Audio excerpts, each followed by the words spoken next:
Hello everybody. Today we are covering Ecology, the introduction part 2. So go to your main Ecology page, scroll down. This is part of chapter 1. Scroll down, click chapter 1, and then scroll down. We are covering chapter 2, Science and the Environment with the 4 Revolutions. Alright, now what I need you to do is, this is your PowerPoint right here. I'm going to open it in a second. These are your notes. You're going to download those, and this is your notes verification page. So let me show you what all of those look like. Here's your plain PowerPoint. Your student text is actually in here also. On your right there in that same place, you have the actual PDF of our book included there, but this is your notes. Okay, the notes are going to go word for word with this PowerPoint over here, and you'll just fill in the blanks as you go. I think you've done a couple of these before. So the first part of filling out your notes is you watch this PowerPoint by itself at your own pace so that you can fill out your notes. After you've filled out your notes, on the back page of the notes is a verification sheet. I need this turned in, so I made you one all by itself. This does not have the notes on it, it's just the verification sheet by itself. Now what I need you to do after you finish your notes, okay, this is a classwork 35% grade, so 35% of your grade, okay, is classwork, and this is a classwork.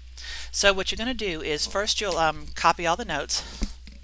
Like I said, you're going to watch this PowerPoint at your own pace, fill in the blanks. That's part 1. Second, this video that I'm making right now, after you fill in your notes, you're going to watch this video and reread your notes to add to extra understanding. And the third part is, if there's something I'm saying in this video today that sounds important, or especially if I tell you it's important, you need to add it into the notes, because if I'm telling you about it and it sounds important, it's probably on the test. So you need to add that into the notes that you've copied. Alright, your list is right here. You need to make sure you do all 3 of these things and then sign it here. Now remember, I prefer actual signatures. And in fact, I'm going to give you 10 bonus points for those of you who can figure it out. We've talked about it several times. It can be done. If you can't figure out how to put a real signature on there, then just give me a cursive font, but you don't get the extra points. Okay? All right. Your parents also have to sign this. All right?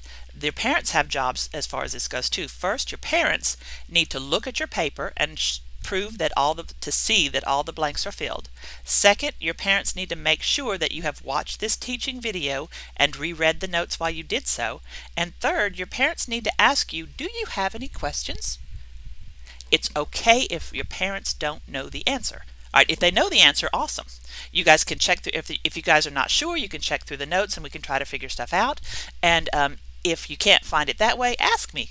Email me, send me a reminder. Okay, I'll help you with it, but they need to ask. All right, so I'm going to need your signature that you've done these 3 things, and your parents' signature that they've done these 3 things. You're going to turn that paper into me, and then you get your classwork grade for your notes.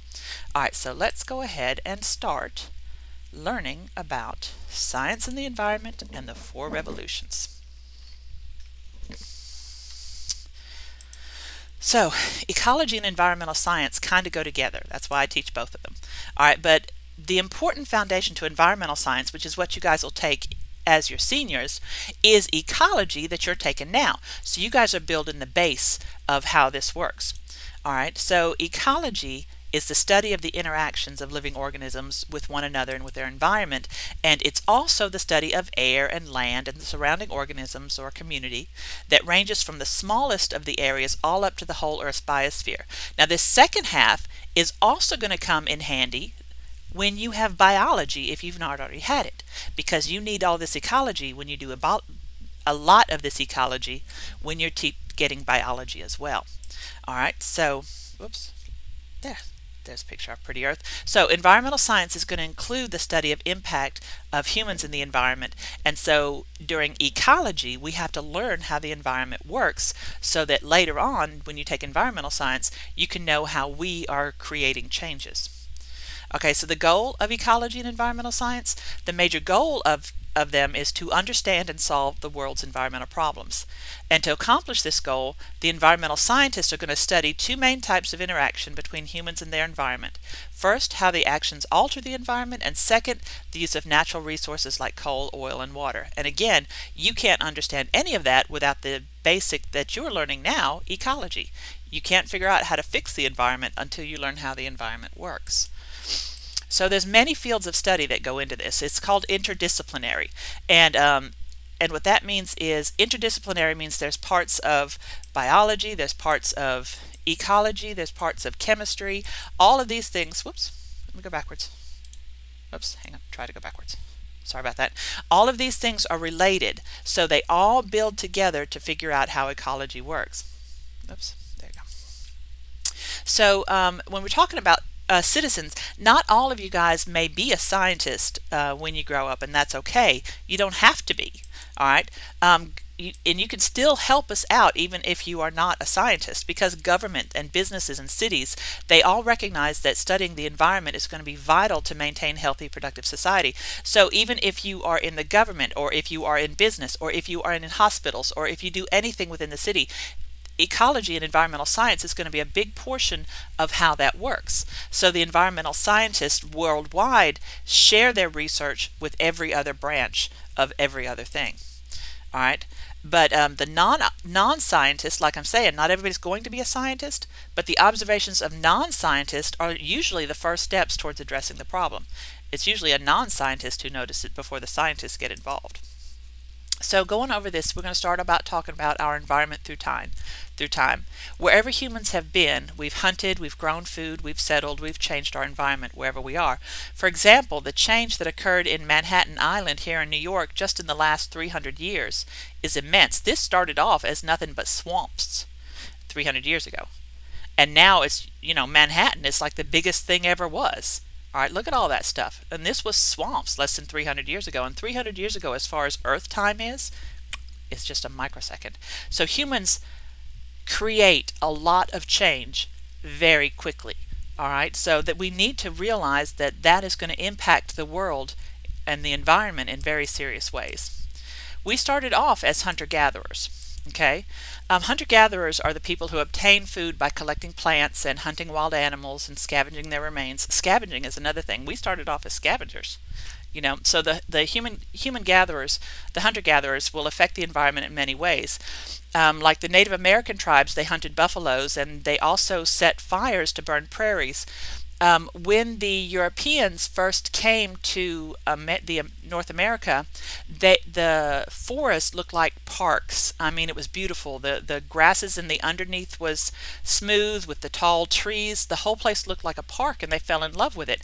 They didn't realize that the Native Americans did periodic burns through the area to get rid of undergrowth and get rid of shrubs, and then that burned ash and stuff would act like fertilizers for the trees and the plants that remained. It was actually very healthy for the environment, and the Native Americans were doing so, but that is them creating a very significant change in the environment. So the tribes would set fire, and this left the prairie open, like I said, for grassland and hunting bison. And not just those, but in the temperate forests as well, where you'd have deer and what else would you be hunting there? Mostly deers is one of the biggest things you'd be hunting in the temperate forests. But starting way back when we first started to learn to hunt, in North America we had a combination of rapid climate changes and overhunting by the hunter-gatherers that may have led to the disappearance of some of the larger species like giant sloths, bisons, mastodons, cave bears, saber-toothed tigers. One of the advantages of the human intellect is that we can work together in teams and we can hunt together cooperatively. If you think about a wolf pack, how well a wolf pack can take down large game because they are working together. When humans first began to become hunter-gatherers, when the humans started working together on the hunt, we realized we are really, really darn good at this. And so at first it was because of survival. I mean, we wanted to make sure that everybody in the cave, everybody in the tribe, everybody had food to eat. All right. And so what they would do, especially with the mammoths, and this is one of the reasons that that the early hunter-gatherers are credited, blamed for the extinction of the mammoths, more so even than climate change, because the Ice Age did end. right? And the mammoths are adapted to the ice, so that may have caused some of their downfall, but actually the human hunter-gatherers caused more of it even than the climate change did, because what they would do is they would have scouts watching for the elephant herds to come through, and the scouts would go back and report to everybody else that they're on their way. Then everybody else would go chase the herd into this area that they'd already set aside and already prepared. It's like a funnel. They would chase and funnel the herd into this little area, and at the end of this area was like a cliff. It doesn't even have to be a big cliff, just a small little 10-foot drop, 5-foot drop, even, you know, just a drop, because elephants can't jump, right? So they would chase these elephants, and the elephants would get so scared they would jump off this cliff, you know, thinking that they could make it. It's, like I said, it's not a very high cliff, but they would all break their legs when they jumped. And then once the elephant herd is, you know, they'd get probably half the herd every time they do this before the other half of the herd realizes this is some crap, and they'd go back the other way. And by then the humans had cleared the path, so nobody got run over once the herd got wise, right? And then everybody would go down and butcher, you know, 8, 10, 12, 15 mammoths, and the whole tribe had food for winter, and fur for clothes, ivory for, they used the ivory of the tusks as building materials. So they used every part of the mammoth. But if they're killing half the herd at the time, and you know, elephants, it takes them 2 years, they're pregnant for 2 years before they can have another baby. And that's, even elephants today, they take that long to finish having a baby. So you can imagine if you've killed half the herd 1 year, and then the next year you go through and try it again, and the next year you go through and try it again, and the next year you go through and try it again, the elephants can't repopulate fast enough. So the early hunter-gatherers were the main cause of the mammoth extinction. Yes, the climate changed. Yes, the ice age was over. But we did most of the work. Not only that, all the other big, like it shows you right here, all of the other big animals of the area, giant sloths, yes, Sid is a real thing, okay, yeah, giant sloths, the giant bisons, the mastodons, as I said. Mastodon, of course, is another word for mammoth. It's another version of a mammoth. Cave bears, saber-toothed cats. Now, the cave bear and saber-toothed cat, we weren't getting those for food. Okay, we weren't eating cave bears or saber-toothed cats. We were hunting them down so they didn't steal our children. But again, we are very, very good. We were very, very good at working together. Humans have, like I said at the beginning, humans can impact great changes in a really short amount of time. So the very first revolution of human existence was when we learned how to become hunter and gatherers. Whoops, sorry. Then after that, we learned the second revolution is the agricultural revolution. After we got really, really good at hunting and gathering, while we were hunting and gathering, a lot of the tribes in the villages, they would follow the herds around as the herds were migrating. You know, the herds would follow food around, they would migrate, and the tribes in the villages would just follow behind them, you know, because that's where the food is going. And then the next year they'd follow basically the same path, and the next year they'd follow basically the same path. So when they found like good camping areas, they would use the camping areas over and over again. It didn't take long to realize that after they used the camping areas over and over again, like when you find as the hunter-gatherers, we talked about the hunter part of hunter-gatherers. The gatherer part means they would get grasses and seeds and herbs and stuff as they were walking to follow the herds. They were gathering seeds and herbs. So when they were following herds and they found a good campsite, the next year when they came around, they stopped at the same campsite, and then next year the same campsite. And then after several years, they began to realize that when the seeds and stuff that they had dropped when they camped last were growing. And the next year, they were there in the same plot. The stuff that they collected was regrowing. They had accidentally spread seeds. And that was the beginning of somebody got smart and said, well, what if we put the seeds in the ground on purpose? Could we count on them being there? Yes, of course you can. And once they realized that they could count on seeds being there, they started farming on purpose. And once you're farming on purpose, you can feed even more people Because when you're chasing just herds around, you know, if the wolves get to the herds before you, the hunters come home empty. The hunters came home empty almost all the time. Well, I would say about 50% of the time the hunters came home empty-handed. But the ladies and the other people who had been gathering grasses and tubers and seeds, they had food for you. So the plant-based foods were supporting them during the time when the hunters came home empty. So here's the thing, with the agricultural revolution, they can guarantee that the food will be there. And they don't have to worry about if the hunters came home empty. Now, the other part of the agricultural revolution is they realized that they could tame animals. They'd already handled taming the wolf into dogs. They were already doing that. But they also domesticated things like pigs and sheep and cows. This is also part of the agricultural revolution, where we started to domesticate animals. And if you can domesticate animals, you don't have to go hunt them unless you just want to.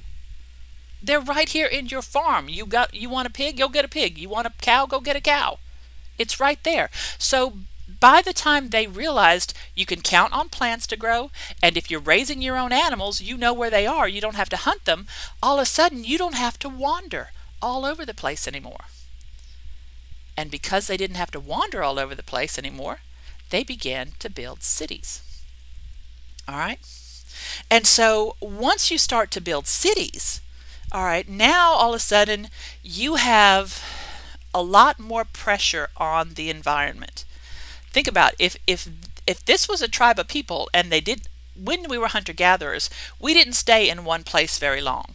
So after we left, the earth could heal itself. It could, you know, cover up any scars from the fires. It would decompose any, you know, poo and crap that we left around everywhere. It would decompose all that and make it all good for the next time we come through. But if you're in a city, you're going to be in that city for a long, long, long time, and the earth doesn't have a chance to recover. So we began to see a lot more pressures on the earth as we were growing in the same area. One of the things we did learn, though, when we were figuring out how to change the food we eat, when part of it is, you know how humans have an innate, I mean, not to say, you know, not to mention what one religion is or another, we just have a basically religious mindset sometimes. And so what humans would do is, when they were growing their fields, when they were growing their wheat, and when they were growing their corn, they realized some of the corn was better than other, some of the rice was better than other. And part of, especially with the early religious base of how most of these hunter-gatherers were, you had to give the best of your crop to the gods, right? Again, this is how this was set up. I'm not saying this is right, but this is how they were set up. And so what they did then is, if you have corn that is like bigger and juicier, the gods get the best piece. So you put that in the ground and you give it to the gods. If you have rice that is like a lot of seed heads, you put it in the ground and you give it to the gods. What that means then is, those are the plants that are resprouting next year. So if you replant and replant the best, eventually, because of genetics, you're going to keep getting better and better crop yields, better and better food, better and better, because the actual rice and the actual corn in the wild corn, wild rice, before anything human, was pretty dry and disgusting. We've done so many changes to our food because of what we learned during the agricultural revolution. Okay? But all of that stuff, especially now with as smart as we are, we are crazy damaging the world. Okay, the nutrients that we take out of that the plants take out of the soil year after year after year, if they are not put back, then we have some serious damage. And that's one of the things that the Industrial Revolution gave to us. The Agricultural Revolution, sorry. Part of the agriculture, again, was the slash and burn, and a lot of the slash and burn by itself is not necessarily bad if you give the environment time to recover, and if you plant something that will help fertilize the soil. but most of that cropland is no longer fertile. So shortly after, the next revolution is the Industrial Revolution. So first we have the hunter-gatherers. That's the first one. We learned how to hunt and gather and together. After we got good enough at it, we had the Agricultural Revolution, when we started living in cities and we started domesticating animals. And then we had the Industrial Revolution. So with the Industrial Revolution is the fact that I'm going to scroll back and show you this right here real quick. Okay, gathering crops is hard work. Okay, growing crops is hard work. The more often we can create machines to help us, okay, the better. So what the basics of the Industrial Revolution is, we were learning how to make machines. All right, we learned how to make machines to help everything get better. And in that there's a lot of good things in the Industrial Revolution, a lot of good things. But also, most of the bad things that are happening right now that we're trying to fix are the results of the Industrial Revolution. So we started off, it was a shift of using animals and running water to moving fossil fuels. So let's say you had a bunch of corn that you needed to grind. All right, they would have this stone and they would attach a horse to it, 2 stones really. One stone is the table. They would put the corn here and put another heavy stone on top of it, and then they would have a horse walk around in a circle until all of that corn was ground up. All right, that's how they would grind corn to make corn flour for like tortillas or you know, any of that stuff. And they do the same thing with rice and the same thing with flour to make bread.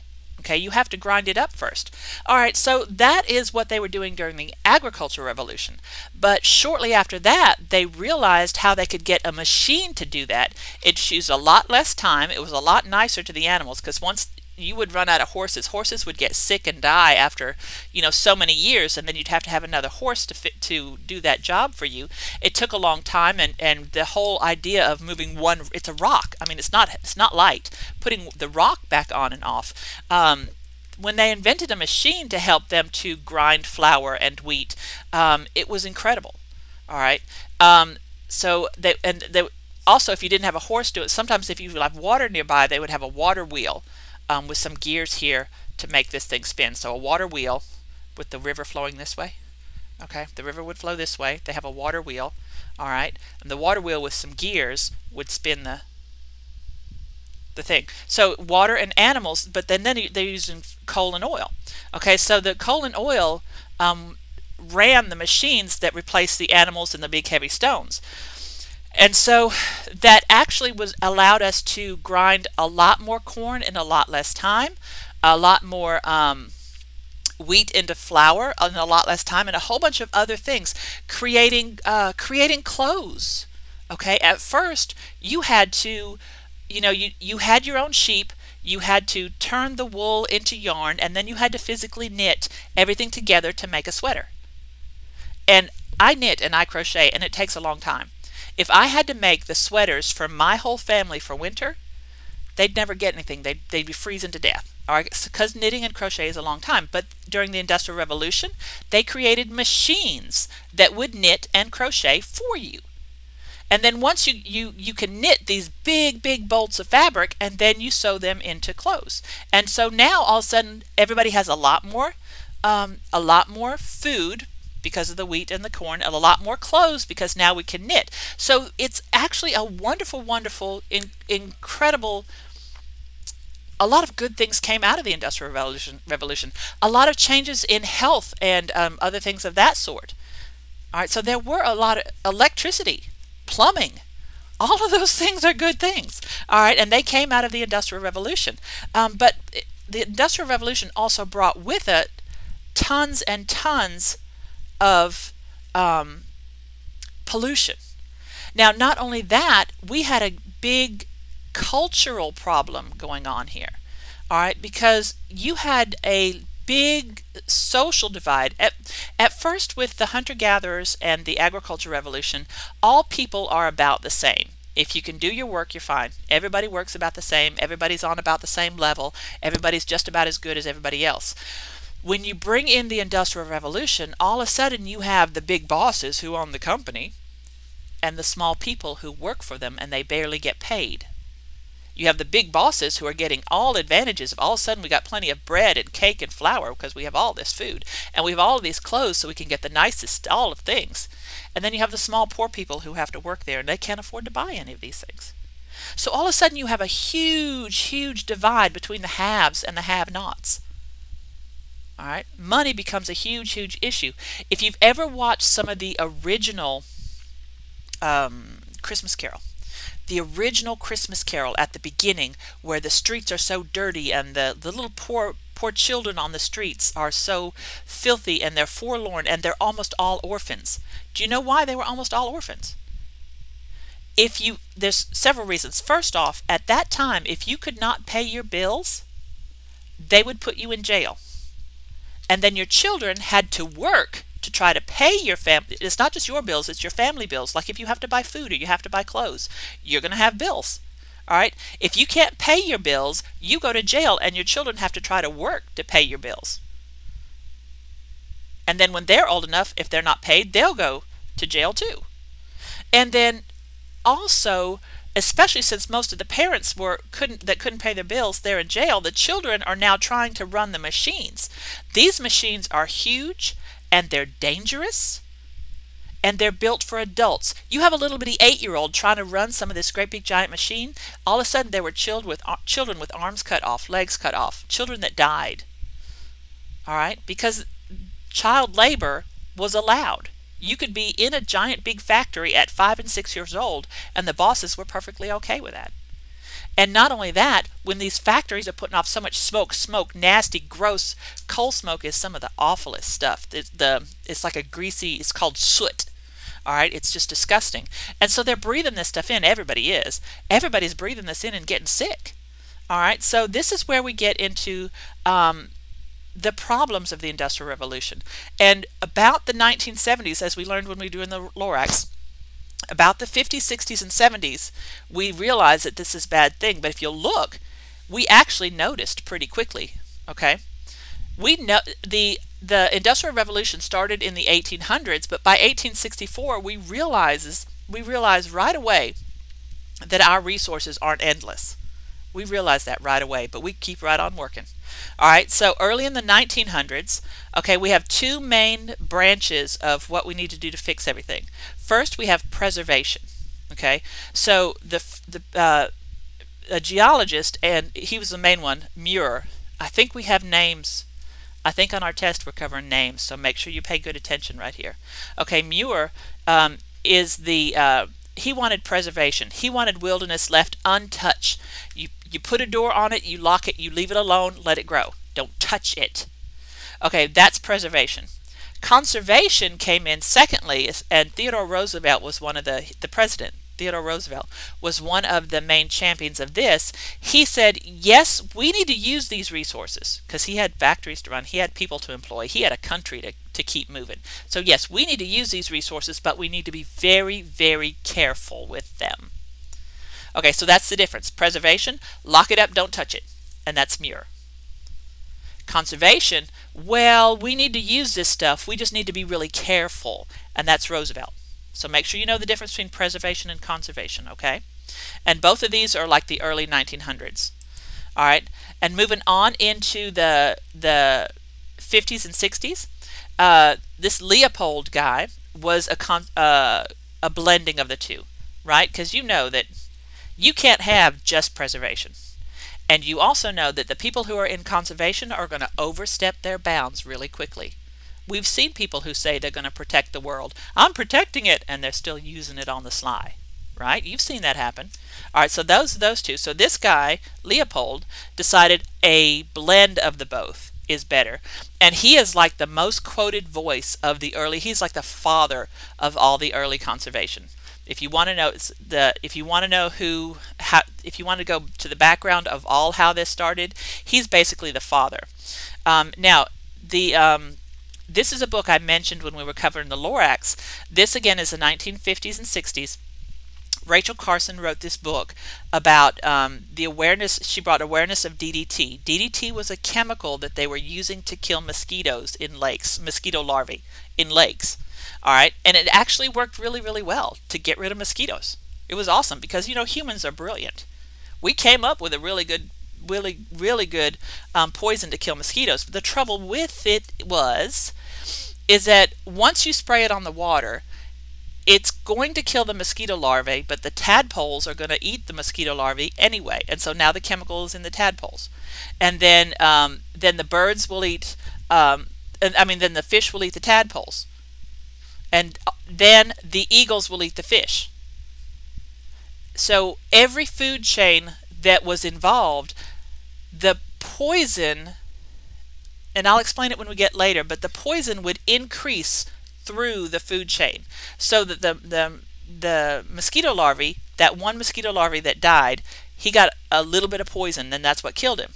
But the tadpole, he eats bunches and bunches of mosquito larvae over the course of his life. So every one of those mosquito larvae is building its poison up in that tadpole. Then that tadpole, okay, gets eaten by a fish. But that fish doesn't eat just one tadpole. He eats hundreds of thousands of tadpoles, who in turn have been eating hundreds of thousands of mosquito larvae. And then an eagle comes and takes that fish.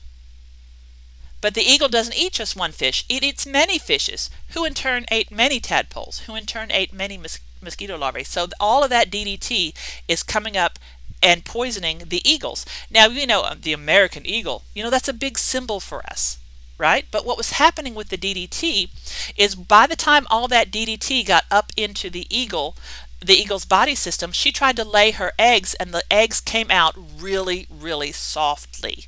The DDT made something happen with the eagle's eggs, that the shells wouldn't form right.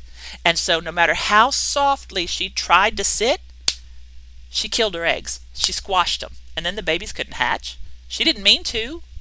The shells were just too weak, and the mother would kill them all. And so very shortly after that, all of a sudden there are fewer and fewer and fewer American eagles being born. And they saw this happening. All right. And so within her book, she's explaining all that's happening. And one of the main things she's wondering is, like, what happens if one spring it's completely silent? All of the animals have died because of stuff we have done. Because it's not just happening with the eagles. You have different poisons and different fertilizers and different chemicals doing this in all of the different food webs. This was just one example. It's happening all through the food webs. So she says, well, what would happen if one spring it was silent? No frogs chirping, no birds singing.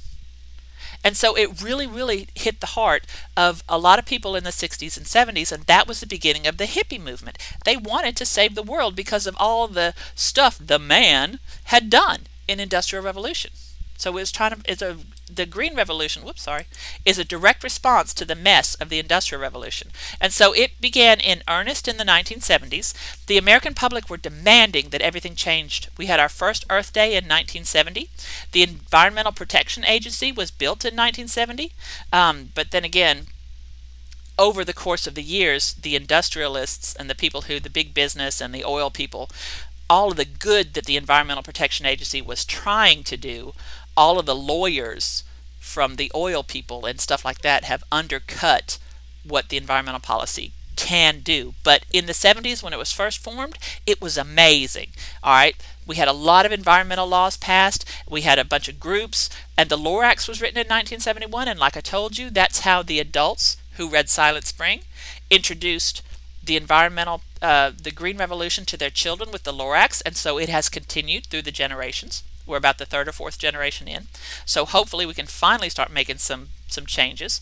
But by the 1980s, so the Green Revolution started in the 70s, but in the 1980s we had a shift back to conservative oil type big money people, and those big money people in the 80s, they took down all of the possibilities, the good stuff that the Environmental Protection Agency was doing. All of the good laws that we had passed, they added so many loopholes to it that now the laws don't work. And they actually started disinformation campaigns. They started sending out lies to everybody. No, there's no such thing as climate change. The glaciers aren't melting. Well, psh, BS. Right? It is melting. All that stuff is happening. But they were coming out and saying that it was untrue so that they could keep making money in their pockets. All right? Because it's a heck of a lot more expensive to do things the right way. It's a heck of a lot. I mean, because if you're making waste and making, just like when we watched the cartoon, the Onceler, he was dumping his waste in that pond. He was glooping up the factory. All right. It's a lot harder and more expensive to handle trash the right way, and it's a lot easier to dump it in the water and then make a law that says it's okay. Well, it's not okay. It's never okay. So right now we're trying to take the right now we have call for the U.S. to try once again to take the lead on environmental issues, but we are so tied up and dragged under by legal stuff from the big money. All right, so it's crazy. On your notes right here is a section where, so we said that there are 4 revolutions. The 4th one is on this page. All right. So the hunter-gatherers, I need you to know the characteristics of the hunter-gatherers and the effects on the environment. Then you tell me about the agricultural revolution and its effect on the environment, the industrial revolution, its effect on the environment, and the green revolution with its effect on the environment. This is basically a sort of a summary of the things we've been talking about. Getting this chart in your head will help you a long way towards passing our test here. Basically, make sure you've got this chart on the revolutions. All right, so, but like we said, the Industrial Revolution had its good points. This is just, I'm going to real quick go through because I already told you most of this. There were a lot of good things in the Industrial Revolution, okay? We had increased productivity in agriculture. We had sanitation, so toilets are a good thing. Better nutrition, better medical care, all right? But it also had a lot of pollution and habitat loss. In the early 40s and 50s, we invented plastics, and we thought plastics were amazing. There were commercials in the 1950s of this lady, you know, she's wearing her little pretty, you know, think about in the 1950s, the ladies always wore pearls and heels and fancy dresses all the time. It looked like they were cleaning their house in pearls. They didn't really, but they made us think that they did that. And that she would be on these commercials and she would be so proud that she fixed her family an entire dinner that she cooked in the microwave. So they were making like microwave dinners sound like an amazing thing. And look, I don't even have to wash the dishes. I can throw our fork away. And it's like, lady, it takes 2 seconds to wash a fork. It takes 900,000 years for that fork to decompose in a landfill. Are you really helping anybody? And that still goes today. A lot of people today are still using plastic forks and plastic spoons. And one more time, it takes 2 seconds to wash a spoon. It takes thousands upon thousands upon thousands of years for that spoon to degrade in the landfills. And that's if it makes to the landfill at all. Half the time they're ending up in the ocean and killing all the animals. Don't you get me started on plastics. And plastics are actually created from fossil fuels, petroleum. So all of the mess that we think of when we think of drilling for oil, all the mess in the environment, all the fact of they're non-renewable, okay, all of those things, they're horrible. Anyway, so a lot of these products make our life easier, but there are so many environmental problems involved with them. All right, so much of environmental science and the Green Revolution is in direct response to the crap that happened with the Industrial Revolution, just trying to clean up. Because here's the thing. We have this idea, the Earth is a closed system, which means everything we have is all we have. We cannot stop off at the asteroid belt for supplies. Hey, let's go to that corner grocery store out by Jupiter because we're running out of some stuff. We need to go get some more stuff. No, we can't do that. Everything we have on the Earth is all we have on the Earth. There's nothing else. All right, so it's called Spaceship Earth. You can't just stop somewhere and think about it. What if you had to take a really long family trip with, I don't know if you have brothers and sisters, but imagine you've got 3 of them. Okay, there's 4 kids all together. You guys are stuck in the back of the car. The folks are driving. All right. And it's a road trip that has no pit stops. You can't stop at McDonald's. You can't even stop for a restroom break. You can't stop no how, no way. That's going to suck really, really fast, really, really long. Okay, because that's exactly what Earth is. Everything we have is all we have. There's no place for a pit stop. So we cannot trash this place up. This is all we have. The Earth is a closed system. Okay, that's what that means. All right. The only thing that can enter and leave the Earth at all is energy from the sun. Okay, it comes in as light and it leaves as heat. Trouble is, if we're filling up the atmosphere with pollutions, the heat can't leave. We're cooking ourselves. Okay, that's when we get into the greenhouse effect. I'm going to tell you more about that. But the only thing that can come in and out of our closed system is energy from the sun. It'll come in as light and heat. It'll come in as light and heat. It'll leave as heat, if we let it. We keep filling this place up with pollutions, the heat won't leave, we cook ourselves, and the glaciers melt. That's what's happening. So this closed system has a lot of potential problems. The resources are limited. Like I said, we cannot stop for a pit stop. And if we keep producing these wastes faster than we can dispose of them, we're sitting here swimming in it. It's all over our oceans. All of that plastic trash and that garbage in our oceans, it's because we're producing these wastes faster than we can dispose of them. So what do we do to fix it? What can we do? Well, there's 3 levels of stuff that we can try to fix. Okay, at a local level, okay, you might be able to discuss with the community new landfill, different ways to take the landfill and make it produce energy. There's ways, because when something is breaking down and decomposing, it produces a gas. You can trap that gas and use it as an energy source. Okay, so that's a local level. You can talk about a new landfill. A regional level, what if you have there's somebody here on this side of the river that has a big industry and they're putting crap in the water, but you live down here in this whole other town and the river comes down dirty because of what this person up here is doing. Okay, that's a very serious issue, but that's a regional issue. So local is just within your city and your county. Your city and county is that's local. Regional, like if somebody's up on this side of the river and you're down on this side, so it's a bigger distance. And then global is where the whole world has to get together. Like when we were fighting real hard for the depletion of the ozone layer, we actually almost have fixed it. All right, but the whole world had to come together to fix it. The whole world had to come together when we were doing Save the Whales. Okay, the whales are actually beginning to make a comeback, but it took global organization to do so.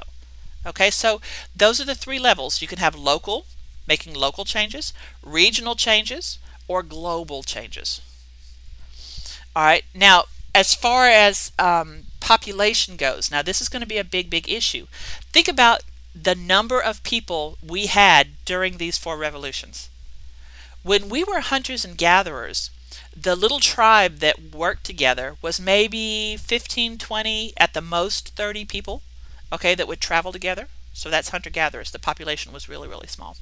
Okay, moving up to the agricultural revolution, some of those cities got up to maybe 200 or 300 people, maybe even up to 1,000, and that's about as many people as go to our school. But we have maybe 2,000 people at our school. Okay, that was as many people as they had in the whole city. Okay, during the agricultural revolution. All right, during the industrial revolution, the population continued to grow. Now, all of this growing is increased food, increased medicine, better conditions, better sanitation. So during the industrial revolution, we started having cities the size of, say, what's one of the small ones? I know Mississippi, like Como and Senatobia. Okay, that was about as most we had in the cities. Okay, but now think of how big our cities are now. Okay, they're ridiculous, the amount of people we have piled on top of one another. And it's only going to grow faster and faster and faster. Okay? And so they call it exponential growth, where you have a little bit just going crazy. The way this looks like a J curve right here. The J curve, they call it exponential growth. I think we'll cover it later. But the point is we are going to run out of food. Okay, we are seriously going to run out of food. And not just food, fresh water for everybody. All right. We are very close to hitting 9 billion people, I think. I have to check my numbers. It's been a while since I've checked. But I think we're very close to hitting 9 billion people. We're like maybe 7.5 or 8 right now. But all of our long-term models, the big giant computer-generated models that try to figure out how we're going to do things, or none of them have been able to figure out how we are going to feed 9 billion people. None of our long-term models know how to feed 9 billion people.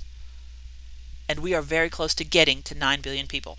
So what's going to happen is you're going to start having a lot of people who have to do without. You're going to have a lot of starvation. You're going to start having resource wars where they fight over food, they fight over water. You know, like the stuff they show you in the apocalyptic TV shows? Well, where do you think they're basing that information? Because that's the kind of stuff that can happen if we overgrow our resources, if we can't feed our people, if we destroy the habitat so badly that the earth can't feed us. It's our own fault. Okay, so the population is going to continue to double and triple before it stabilizes, and they're trying, because of this, we have no idea how to feed our people. So we have to stabilize the population. And I know when you get with me in environmental science, we have a whole chapter on this. For this one, we just kind of hit on it a little bit, but you've got to keep the population under control so that we can feed everybody. Nobody needs more than 2 kids in their house. Okay, you can't feed them. You can't feed them. All right. So the other main environmental problems that we are going to have to deal with is resource depletion, running out of our stuff, pollution, and loss of biodiversity. Now, if you are, this video is getting kind of long, so this is a good place to stop. I've only got a couple more slides, but it's been a kind of long video. But this is a good break if you need to step away for a second. All right, so the natural resources are materials that are used by humans like water, petroleum, minerals. So even the bad ones, okay, oil and fossil fuels and coal, those are still natural resources because they come from the earth. Okay, even the bad ones are natural resources, but they're called non-renewable resources. Okay, so if I just say natural resources, that's good or bad. The renewables, those are the good ones. That's wind and solar and water. Okay, non-renewable, that's coal, oil, and fossil fuel. Most of you guys have learned these in the past, and we'll go over some more when it comes up. So the renewable resources, like sun, water, wood is a renewable resource as long as you plant it sustainably.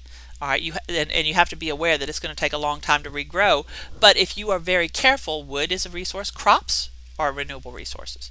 But the non-renewables, they include minerals like aluminum, copper, titanium, platinum. All of those are non-renewable.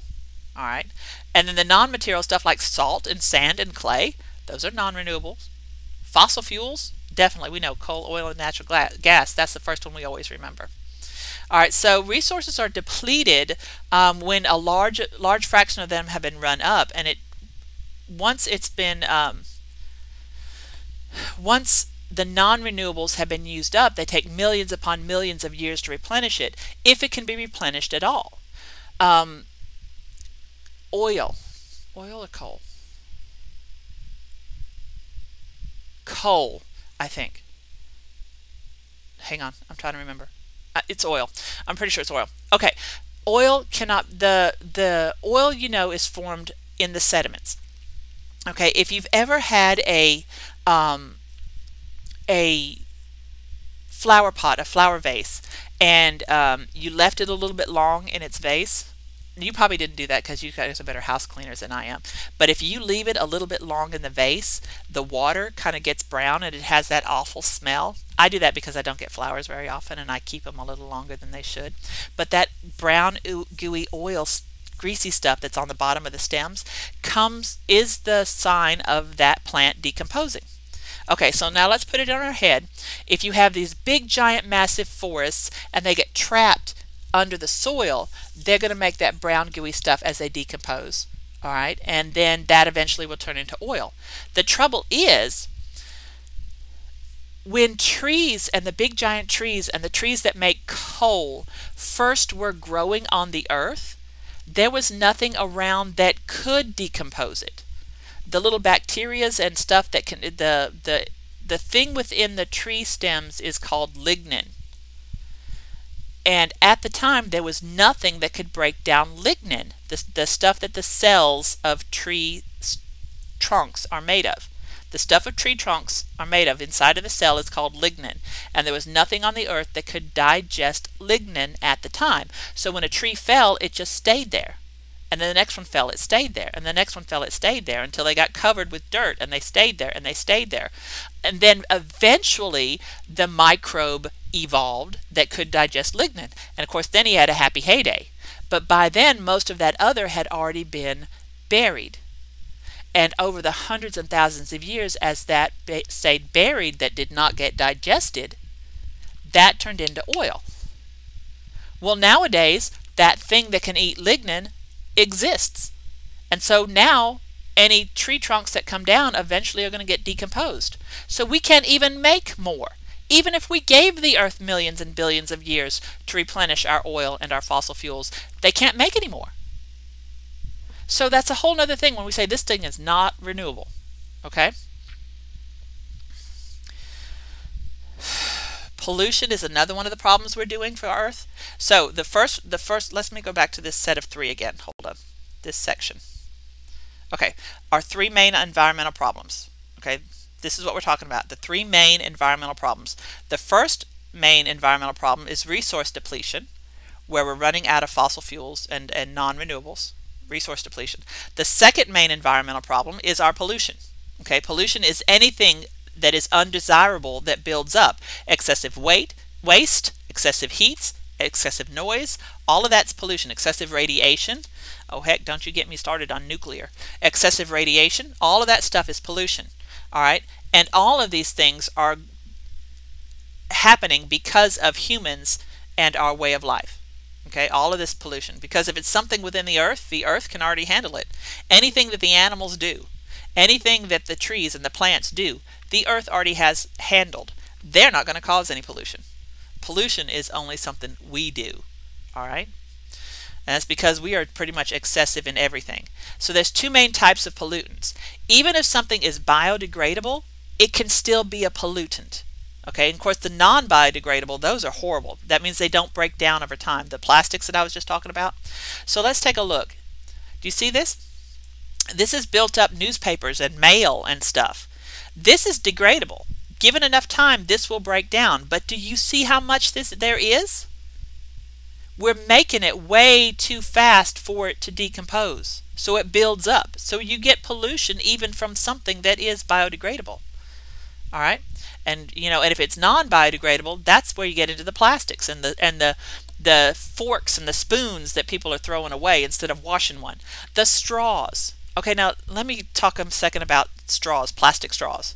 All right? A lot of people say, because they want to have a plastic straw when they go to their restaurant. I'm not drinking out of their cup. Nuh-uh. I'm not putting my mouth on their cup. You give me a straw. Well, let me just make a point here. If you don't trust their glasses to be clean, why are you eating there anyway? Just saying.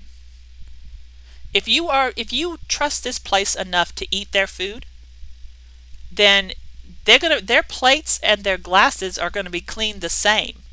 So if you don't trust them to drink out of the glasses, why the heck would you eat off their plates?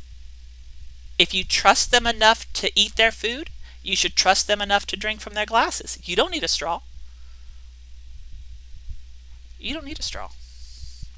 All right, biodiversity is the third problem we have, or the loss of biodiversity.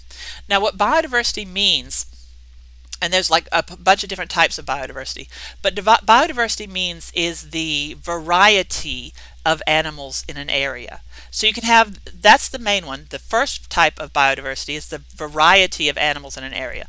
The second type, because you have a whole bunch of animals in an area, you also have a whole bunch of genetic variation within a population. If you have a whole bunch of different bats, you have a whole bunch of genetic variation within the bats. That's genetic biodiversity. And then the number of species within a community. Think about the savannas in Africa.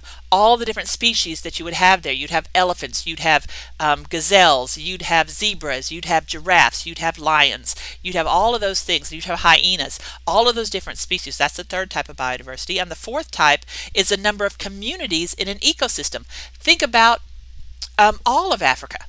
Okay, all of Africa. You have areas within Africa that are tropical jungles. You have areas that are savannas. You have areas that are mountaintop. You have areas that are temperate. You have areas that are, you have all sorts of different communities within the ecosystems. All right, so those are the 4 types of biodiversity. We are losing all of those. We're losing all of our biodiversity. Okay, so the organisms that share the world with us are considered one of our natural resources, and we're losing all of that.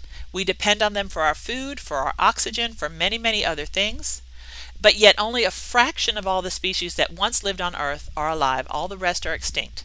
Now, there was extinctions when the asteroids came. There's extinctions when the ice ages ended. There's a whole bunch of extinctions that happened that weren't any problem of ours. Okay, that we weren't around, the humans weren't a big mess. There was a whole bunch of extinctions that happened that's not our fault. But this one right now, we are in the middle of a giant, massive extinction event that is our fault right now. We lose hundreds of different species every day. A lot of different species we're learning, but we're losing before we even learn what they are. But with us cutting down the rainforests and deforestation everywhere and habitat loss in all sorts of other places and the pollution we do and all of these things, there are a whole bunch of species that are getting lost that we don't even know what they are. All right, so if we continue at our current extinction rates, it will be the human cause of all this. It's going to cause problems for us. There are times we don't even realize how much we rely on the animals. Okay, there are a whole bunch of relationships that we don't even realize are happening between us and the animals that we are losing. So all of the people argue that every single species, even if it's not something that we specifically need, because you know we need horses, we need cows, we need pigs, we need sheep, we need those. But what about some random tree frog? Okay, we don't necessarily need it, but that does not matter. Every species has scientific, economic, aesthetic value. Every single one. It's important to preserve them all. And there may be something, say that random tree frog, all of a sudden something in his skin can give us a medicine that we didn't even know we needed. We didn't know his skin made this because they're the slimy skins of a frog. And it's actually happened. There are tree frogs out there that there are things that they give off their skin that we actually use. What if it went extinct before we found it? What if it happened to be something in that thing that was a cure to cancer or some other major horrible disease and it became extinct before we even found it? All of these things come into play with our studies of ecology and environmental science. Okay, this is how we're going to learn to protect our world. Ecology helps us understand it. Environmental science helps us protect it. So that's why these two things go together so well. You guys are in the first phase, ecology. How does the environment work? And then later on, usually people are seniors when they take this one with me. How do we save it? All right? So I think that's the end, yes, of section 2. So it's been a long, long video, all right? But I will see you guys later, all right? Bye, y'all.